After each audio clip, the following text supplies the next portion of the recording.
अपनी बात शुरू करने से पहले मनोरमा सिंह जी जो चंद्रशेखर बाबू पूर्व मुख्यमंत्री की वाइफ थी, गुजर गई, उनके प्रति हम लोग श्रद्धांजलि अर्पित करते हैं और वहीं से मैं सीधे आपके बीच आ रहा हूँ। ऐसे तो जब कभी मुख्यमंत्री जी, उनके सरकार के लोग लगातार ये दावा करते हैं कि बिहार का विकास हुआ है, बिहार विकसित राज्यों की श्रेणी में खड़ा होने की स्थिति में आ गया है और जल्दी खड़ा होगा।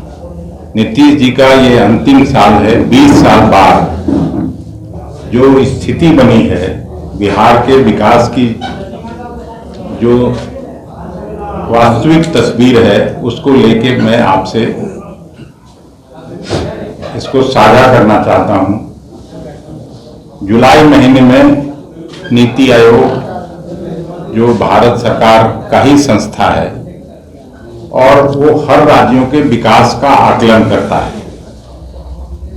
और वो सतत विकास लक्ष्यों के विकास सूचकांक में बिहार का प्रदर्शन सबसे खराब आंका गया।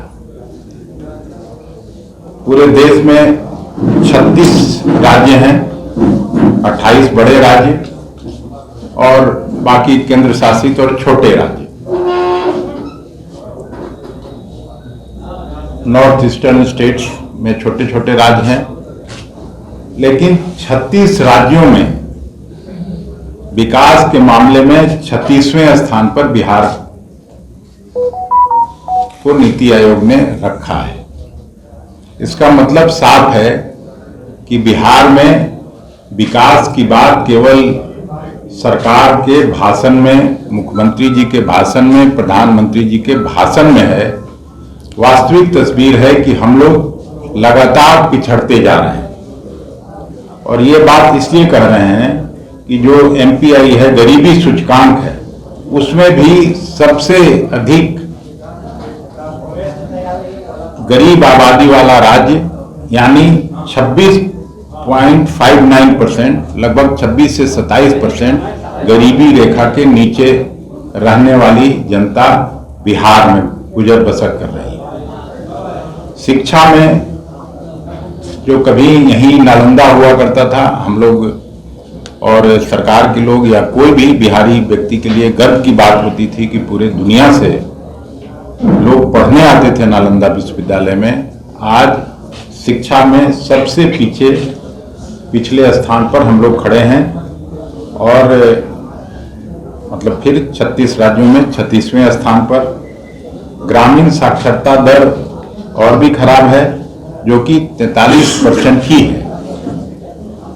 साक्षरता दर 61.8% के अनुसार, जो भारत में सबसे कम है।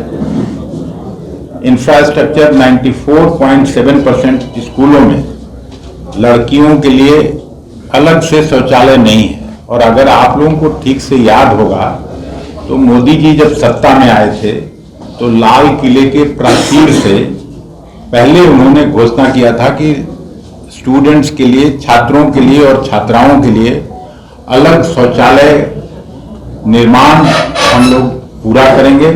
और ठीक 2015 में जब लाल किले से भाषण 15 अगस्त को उन्होंने किया तो उन्होंने कहा कि मुझे बताते हुए खुशी हो रही है कि 100% लड़कियों के लिए अलग से शौचालय और 100% छात्रों के लिए अलग से शौचालय बनाने का जो लक्ष्य था वो सरकार ने पूरा कर लिया है।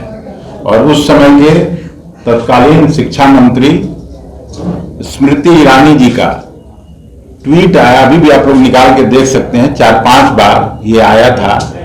जबकि अभी मेरा एक क्वेश्चन था, उसमें सरकार ने खुद ही स्वीकार किया कि हम लोग इसको पूरा नहीं कर पाए। तो किस तरह से झूठ फरेब परोसा जाता है देश की जनता के सामने, और खास करके बिहार में जो अभी आपको हमने बताया कि 94.7% स्कूलों में लड़कियों के लिए अलग से शौचालय उपलब्ध नहीं है। और कुछ जगह ऐसा शौचालय है जिसको स्टोर के रूप में विद्यालय और वहां के प्रिंसिपल यूज कर रहे हैं। स्वास्थ्य सूचकांक में भी हम लोग बड़े राज्यों में 28 जो बड़े राज्य हैं उसमें अंतिम स्थान पर है। पहले 27वें स्थान पर था 4 साल पहले, मुझको अच्छी तरह से याद है, लेकिन वो भी अब खिसक के 28 बड़े राज्यों में 28वें स्थान पर चला गया। और इसका कारण है स्वास्थ्य सेवाओं की कमी, मातृ शिशु मृत्यु दर अधिक और सार्वजनिक स्वास्थ्य ढांचा कमजोर।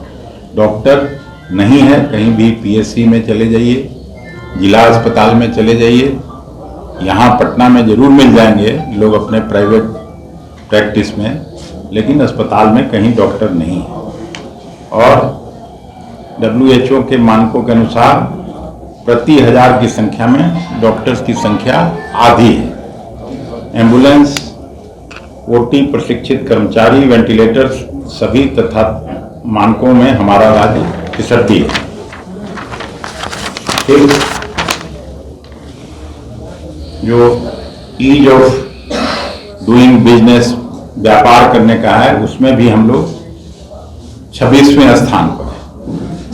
उसका भी कारण वही है, बुनियादी ढांचा कमजोर है, धीमी प्रशासनिक प्रक्रियाएं हैं, सब लाल फीताशाही है, और प्रति व्यक्ति आय में भी हम लोग बिहार अंतिम स्थान पर है। मतलब 50,735 रुपया प्रति व्यक्ति आय है, जो लगभग राष्ट्रीय औसत का आधा है। 98,000 कुछ रुपया राष्ट्रीय औसत है। तो ये स्थिति है। कृषि में धान और मक्का उत्पादन में अग्रणी राज्य होने के बावजूद एमएसपी नहीं मिलता है। डिस्ट्रेस सेल के लिए किसानों को बाध्य होना पड़ता है। और एक बहुत ही खराब चीज आप लोगों को बता रहा हूं कि जो हरियाणा और पंजाब में प्रोक्योरमेंट होता है, यहां से ट्रेडर्स मतलब बिचौलिए जो हैं वो ट्रेन में भर भर के और डेहरी ऑन सोन और रोहतास के इलाके से धान जाता है, वहां पैदा होता है यहाँ, और डिस्ट्रेस सेल में किसान यहाँ बेचता है ट्रेडर्स को।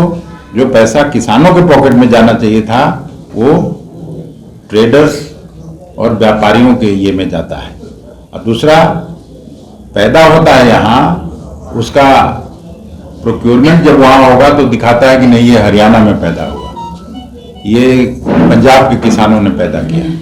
तो ये स्थिति है। कृषि पर बहुत बातचीत मुख्यमंत्री जी करते हैं, लेकिन ये भी चिंता का विषय है। HDI मतलब मानव विकास सूचकांक में भी हम लोग अंतिम स्थान पर हैं। इसका भी कारण वही है, शिक्षा, आय और स्वास्थ्य में लगातार पिछड़ते जा रहे हैं। इंफ्रास्ट्रक्चर में भी निचले स्तर पर हैं। कारण कनेक्टिविटी, लॉजिस्टिकल इंफ्रास्ट्रक्चर में कमी है। अपराध और सुरक्षा, लॉ एंड ऑर्डर तो आप लोग भी छापते रहे हैं, लेकिन इसमें भी महिलाओं के खिलाफ देश में सबसे ज्यादा अपराध हमारे राज्य में है। चुनौती है। बढ़ते अपराध सामाजिक और आर्थिक प्रगति में के कारण बाधा है। एक आंदोलन कांग्रेस पार्टी ने शुरू किया था स्मार्ट मीटर के खिलाफ। अच्छी बात है कि जो अफसर इसमें जिनकी संलिप्तता थी वो जेल में, हम लोग को उसमें कुछ नहीं कहना है, लेकिन जिसकी वजह से वो जेल में हैं, जो टेंडर दिया गया था जिसके कारण ऊर्जा विभाग के प्रधान सचिव जेल में हैं, तब सरकार ने ये बताया कि घूस कंपनियों का टेंडर हम लोग रद्द करेंगे, लेकिन आज तक वो रद्द हुआ नहीं एवं पूर्ण रूपेण भुगतान पर रोक क्यों नहीं अभी तक लगाया गया, ये हम लोग सवाल पूछना चाहते हैं, जानना चाहते हैं। और जब तक उनको मालिकों को भी गिरफ्तार नहीं किया जाएगा तो ये तो फिर नेचुरल जस्टिस का मामला है, तब तक कोई डाइजेस्ट कर नहीं पाएगा इस बात को। इसका मतलब सरकार उन कंपनियों के मालिकों को संरक्षण दे रही है, और उस कंपनी में अदानी साहब भी हैं, इसलिए आप समझ सकते हैं कि भारत सरकार प्रधानमंत्री जी से लेके मुख्यमंत्री जी तक सब उनका इतना रसूख हो गया देश में इस मोदी जी के आने के बाद कि उनके कंपनियों का कुछ हो नहीं सकता है। साइबर अपराध में भी तेजी से बढ़ोतरी हुई। साइबर थानों के कार्य प्रणाली बेहद पुराने तरीके से चल रहे हैं और उदासीन है। अभी आप लोगों ने देखा होगा 17वीं बीपीएससी परीक्षा में युवाओं को जिस तरह से मानसिक प्रताड़ना मिल रही है, जिसमें नॉर्मलाइजेशन के नाम पर युवाओं को परेशान किया गया और अब आंदोलन उग्र होता देख इसे आनंद फानंद में वापस ले लिया गया। लेकिन वो भी शाम को हम लोग, एक तो शादी ब्याह लगन के बीच छात्रों के साथ मजाक किया गया, बिहार के होनहार छात्रों पर बर्बर लाठीचार्ज की कांग्रेस पार्टी निंदा करती है और साथ साथ जो 80 से 90 हजार छात्रों का भरा हुआ फॉर्म बीपीएससी के सर्वर डाउन होने के कारण 3 दिन तक सर्वर डाउन रहा। ऐसे कैसे हो सकता है कि 3-3 दिन तक लगातार सर्वर डाउन रहा? खैर एनीवे, अगर सर्वर डाउन रहा तो इन लोगों को भी 80 से 90 हजार छात्र जिन्होंने पैसा जमा किया था उनको परीक्षा में बैठने की अनुमति मिलनी चाहिए। ये आपके माध्यम से हम सरकार से आग्रह करते हैं।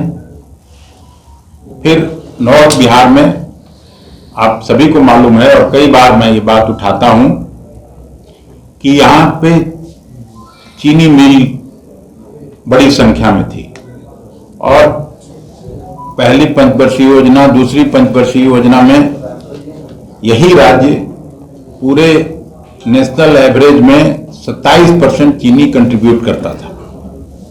अब जब चुनाव आता है, उधर जब भी प्रधानमंत्री जी जाते हैं या मुख्यमंत्री जी का भाषण होता है तो चीनी मिलों के चिमनी से धुआं निकालने की बात होती है, चीनी मिल खोलने की बात होती है। लेकिन कहां 60 के दशक में, 50 के दशक में 27% जहां चीनी पैदा होता था, वहां अब 2% से भी नीचे चीनी का उत्पादन हो गया। ये स्थिति है बिहार की और बिहार इस साल चुनाव में जाना है। तो मैं आपसे आग्रह पूर्वक विनती करता हूं कि ये जो नीति आयोग का, आप सभी को मालूम है और कई बार मैं ये बात उठाता हूं कि यहां पे चीनी मिल बड़ी संख्या में थी और पहली पंचवर्षीय योजना, दूसरी पंचवर्षीय योजना में यही राज्य पूरे नेशनल एवरेज में 27% चीनी कंट्रीब्यूट करता था।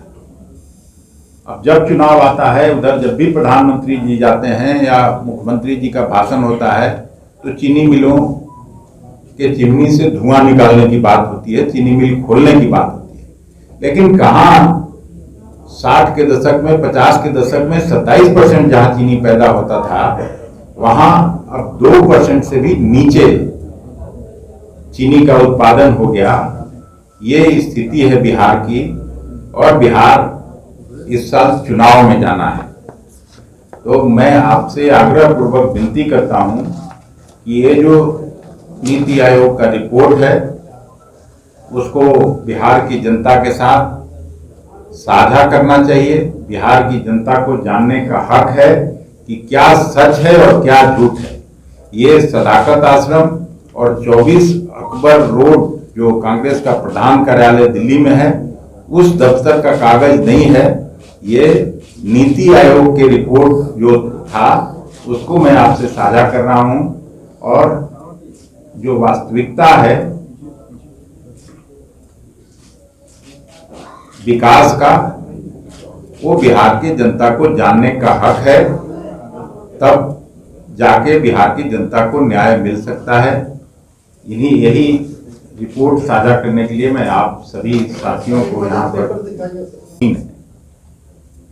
अभी आप लोगों ने देखा होगा 17वीं बीपीएससी परीक्षा में युवाओं को जिस तरह से मानसिक प्रताड़ना मिल रही है, जिसमें नॉर्मलाइजेशन के नाम पर युवाओं को परेशान किया गया और अब आंदोलन उग्र होता देख इसे आनंद फानंद में वापस ले लिया गया। लेकिन वो भी शाम को हम लोग, एक तो शादी ब्याह लगन के बीच छात्रों के साथ मजाक किया गया, बिहार के होनहार छात्रों पर बर्बर लाठीचार्ज की कांग्रेस पार्टी निंदा करती है और साथ साथ जो 80 से 90 हजार छात्रों का भरा हुआ फॉर्म बीपीएससी के सर्वर डाउन होने के कारण 3 दिन तक सर्वर डाउन रहा। ऐसे कैसे हो सकता है कि 3-3 दिन तक लगातार सर्वर डाउन रहा? खैर एनीवे, अगर सर्वर डाउन रहा तो इन लोगों को भी 80 से 90 हजार छात्र जिन्होंने पैसा जमा किया था उनको परीक्षा में बैठने की अनुमति मिलनी चाहिए। ये आपके माध्यम से हम सरकार से आग्रह करते हैं। वाली सारी चारों कंपनियों का टेंडर हम लोग रद्द करेंगे, लेकिन आज तक वो रद्द हुआ नहीं एवं पूर्ण रूपेण भुगतान पर रोक क्यों नहीं अभी तक लगाया गया, ये हम लोग सवाल पूछना चाहते हैं, जानना चाहते हैं। और जब तक उनको मालिकों को भी गिरफ्तार नहीं किया जाएगा तो ये तो फिर नेचुरल जस्टिस का मामला है, तब तक कोई डाइजेस्ट कर नहीं पाएगा इस बात को। इसका मतलब सरकार उन कंपनियों के मालिकों को संरक्षण दे रही है और उस कंपनी में अदानी साहब भी हैं, इसलिए आप समझ सकते हैं कि भारत सरकार प्रधानमंत्री जी से लेके मुख्यमंत्री जी तक सब उनका इतना रसूख हो गया देश में इस मोदी जी के आने के बाद कि उनके कंपनियों का कुछ हो नहीं सकता है। ले लीजिए, जिधर करिए उधर। जो अलायंस का है वो स्टेट के स्तर पर होता नहीं है कांग्रेस पार्टी में। हम लोग अपनी बात बता देते हैं आला कमान को और दिल्ली के स्तर पर इस तरह की चर्चाएं होती हैं, वहां से जो कुछ फाइनल होगा हम आपसे शेयर करेंगे। तो एनडीए का हम कैसे उत्तर दें, तो सवाल मेरा हुआ नहीं। तमसो मां ज्योतिर्गमय गुरुकुल शिक्षा मंदिर संस्थान के साथ बनाए अपना भविष्य। रेगुलर और प्रोफेशनल कोर्सेज, सेकेंडरी और senior secondary courses, law, teachers training courses, pharmacy and nursing के साथ पैरामेडिकल में डायरेक्ट एडमिशन पाए। वेबसाइट विजिट करें या दिए गए नंबर पर कॉल करें। हमारा पता है गुरुकुल शिक्षा मंदिर संस्थान, कल्याण चौक, DS कॉलेज रोड, कटिहार। हमारा वीडियो अगर आपको अच्छा लगा हो तो आप हमारे वीडियो को लाइक करें, शेयर करें और हमारे चैनल को सब्सक्राइब जरूर करें।